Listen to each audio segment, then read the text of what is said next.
Bom dia, queridos. Então, a prof vai fazer um videozinho para vocês sobre a classificação do verbo, tá?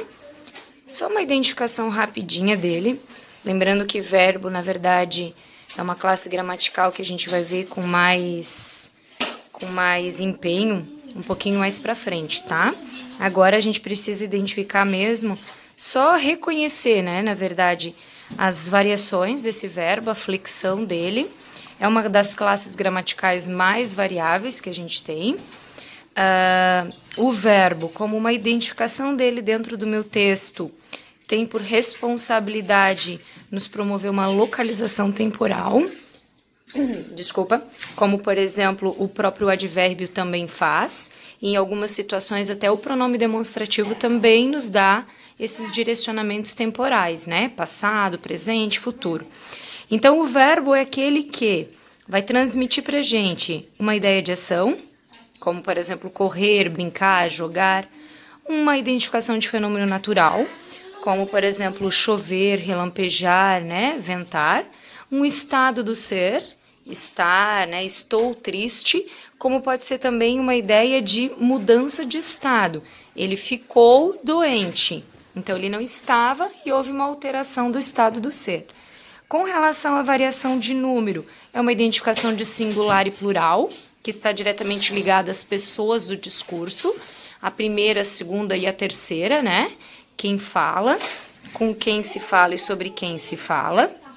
O modo verbal, que é uma caracterização baseada na intenção do falante ao transmitir qualquer uma, né, dessas informações. O modo indicativo, por exemplo, é o modo das certezas, né, das informações corretas. O fato acontece, aconteceu, aconteceria, vai acontecer. O imperativo, que não está na mesma ordem aqui que a gente costuma trabalhar, né? Mas o imperativo, por exemplo, é o da ordem, do conselho, dos pedidos. O subjuntivo é o modo hipotético. Ele é uma possibilidade, né? Uma dúvida com relação à informação transmitida.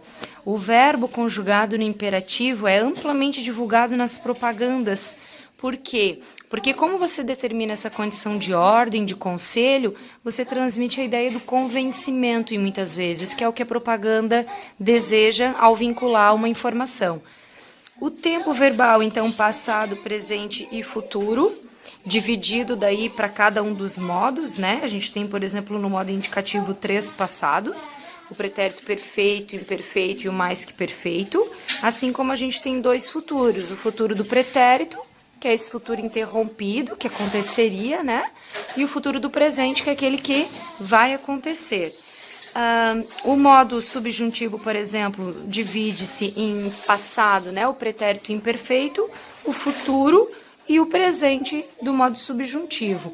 Sempre que a gente conjuga um verbo no subjuntivo, a gente faz uma associação de conjugação mental junto de conjunções.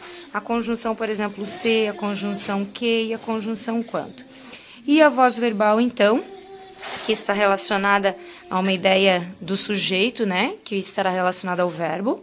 Então, uma voz ativa é aquela em que o sujeito produz a ação. A voz passiva vai se subdividir em passiva reflexiva e passiva analítica, mas é um sujeito recebendo, sofrendo a ação. E a reflexiva é aquela cujo sujeito vai produzir e sofrer a ação ao mesmo tempo. Ela também se subdivide, né? A gente tem a reflexiva, quando sou eu comigo mesma, né? Por exemplo, me cortei, eu produzo a ação de cortar ao mesmo tempo que estou sendo cortada. E a reflexiva recíproca, então, traz a ideia de reciprocidade. Eu tenho um sujeito produzindo ação a um outro ser, e esse outro ser vai produzir a mesma ação comigo.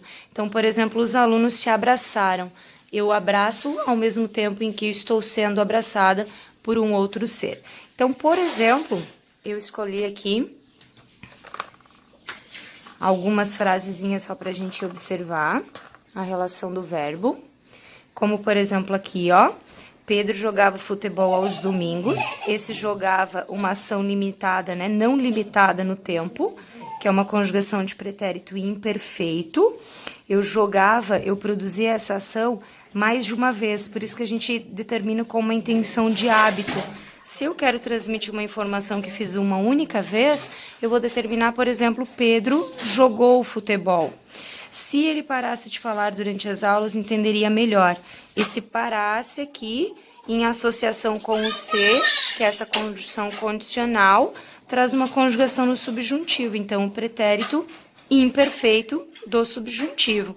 Compreendi o recado dado pelo Ministério da Saúde, se compreendi, então, uma ação limitada agora.